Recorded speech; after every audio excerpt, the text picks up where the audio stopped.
This video is brought to you by Gizmodo. Start selling your used tech at the best guaranteed prices. Check out the description for more details.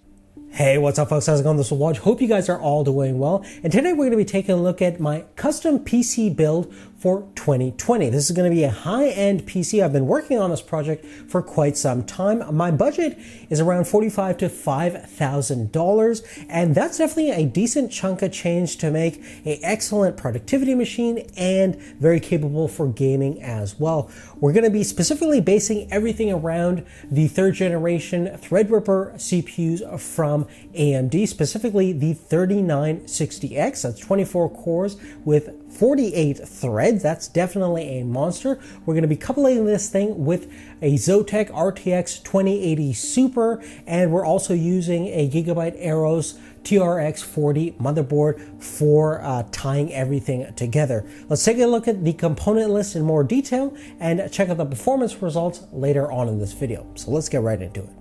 Now, firstly, let's talk about the processor that's going to be powering this Dream PC, and this is definitely a monster within itself.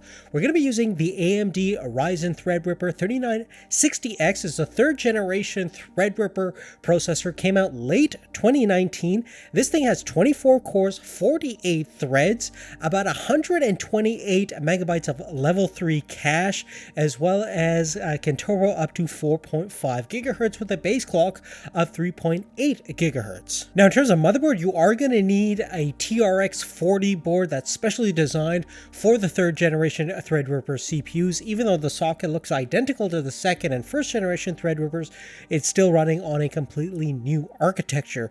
Now, thankfully, Gigabyte supplied us with this Aorus Extreme Edition TRX 40 board that features quad channel ECC and non-ECC unbuffered DDR4 DIMMs. Now, being a premium grade board designed for overclocking and optimal thermal management solutions, you have plenty of power available, 16 plus 3 phases, as well as a digital VRM solution with 70 amp power stage. The PCB is encased in a reactive armor design, fin array heatsink, and 8mm mega heat pipe, as well as carbon nano baseplate at the back of the PCB. The board contains plenty of connectivity options, including things like dual 10 gigabit Ethernet connections, plenty of USB Type-C and A connections, as well as multiple PCI Express slots for expandable SSD expansion or attaching multiple GPUs in the future. Beyond those notions, the board also comes with a dedicated PCIe M.2 adapter that has its own heatsink and fan array, so you can actually attach 4 M.2 PCI Express Gen 4 SSD drives for some sort of RAID configuration or expandability options in the future. Now, in terms of the SSD drive itself, I'm going to be using Gigabyte's own Aorus NVMe M.2 drive. This is the 512 gigabyte capacity. It's rated for Gen 4 speed, so you're looking at around 3 gigabytes a second in terms of sequential read speeds and about 2 gigabytes in terms of write. So it's going to be really fast, and perhaps even faster if I get multiple versions of these and put them in some sort of RAID 0 configuration. And of course, being 512 gigabytes, that's definitely not enough for long-term storage, so I'm going to be adding 2 Seagate 8 terabyte mechanical hard drives for both a long-term high-capacity storage as well as backup purposes. Now, in terms of graphics card, I'm going to be using a single RTX 2080 Super. This is the AMP Extreme Edition from Zotac. It should definitely suffice for the moment, both in terms of gaming and my video editing needs,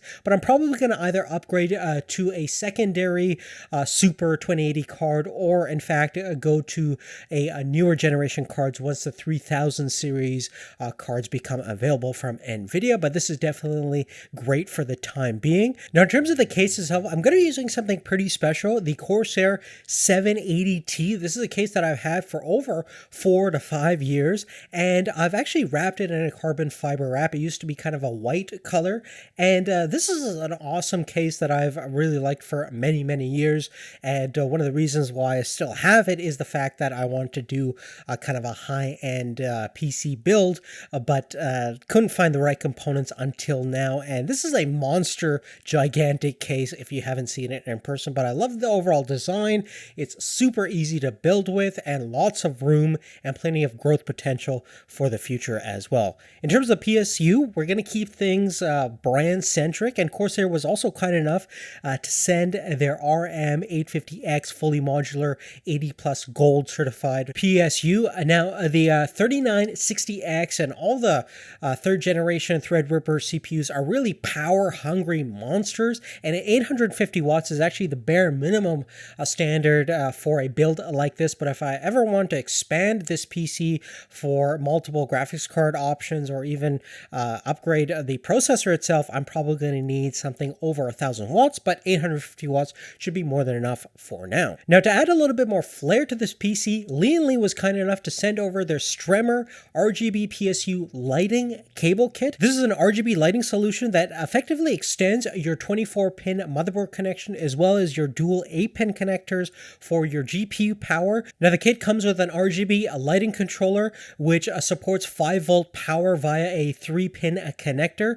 With the actual controller itself, you have access to multiple illumination options as well as different lighting effects and color options. And if you're looking to showcase your PC components, this is definitely a nice little addition if you're into RGB lighting inside your PC case. Now, the last few components to this PC that we haven't talked about yet is kind of temporary for the time being, including the RAM configuration and CPU cooler. The CPU cooler that we're using is the Deepcool Castle 360. Now, this cooler does support the TR4 socket, so specifically designed for the first and second generation Threadripper CPUs. Now, the third generation Threadripper CPUs use socket STR-X4, which is exactly the same spacing and hole configuration, but the height of the CPU is just about 2 to 3 millimeters lower than the previous generation Threadripper sockets and CPUs. Now, if you use actually some of the screws that comes inside of the kit for this cooler, you can still make it fit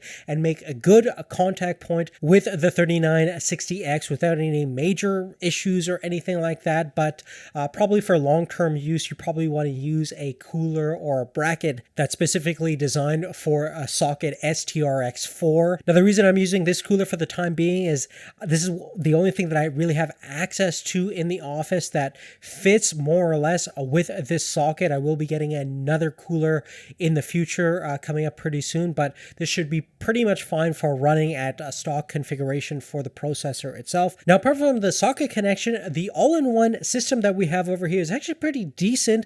The water block and pump is fairly powerful and has anti-leak technology inside. The 360 millimeter radiator is going to provide plenty of heat dissipation, and we also have a triple 120 millimeter fan configuration, which should be more than adequate for cooling our processor, especially at stock frequencies.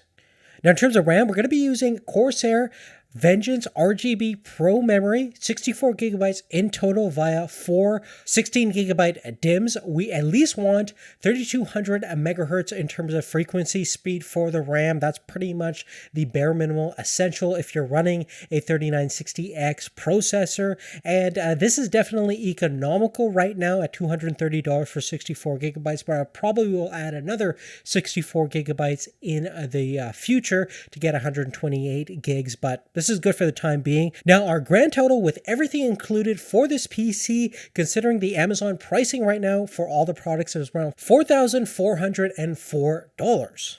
Now, before we go on, I just want to talk about Gizmodo that made this video possible. Without their support, certainly we won't be able to make a PC like this. And the really cool thing about them is that they actually help you fund tech projects like this. If you're interested in getting rid of your used tech products, go to gizmodo.com. They guarantee the best price for around 30 days. They also have free shipping as well as fast payment options. And the cool thing is you can get rid of pretty much all kinds of tech products from smartphones, cameras, laptops, gaming consoles, and much more. As we mentioned before, they guarantee the best price for your used tech products, regardless of what kind of condition that they're in. I definitely think this is an awesome alternative to things like Craigslist and Letgo, where there's definitely a lot more variables and a lot more hassle in getting rid of your used tech. Here it's simple, straightforward, and fairly easy to use. And the fact that you can get rid of some of the clutter that might be surrounding your desk and help fund new tech products or things you want to buy in general is definitely a pretty cool thing. So definitely check out gizmodo.com for more details, and we want to thank them for making this content possible.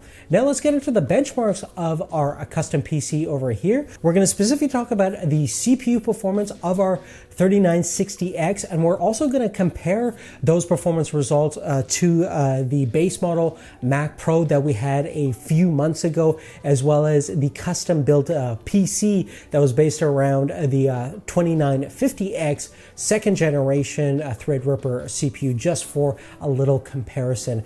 Now on Cinebench R20, we're getting around 13,000 points on the 3960X, which is definitely very impressive, certainly compared to the Xeon processor that's in the baseline Mac Pro and the 2950X, which scored around 7,500 points. On Geekbench, the multi-core performance is outstanding at 22,000 points. Single core is around 1,200 points. Definitely way faster than the other two processors. As you can see, the 2950X got around 13,000 points and 1,000 points on the single core performance. And our Mac Pro got around 8,300 points on the multi-core performance and around 1,000 points in terms of the single core performance.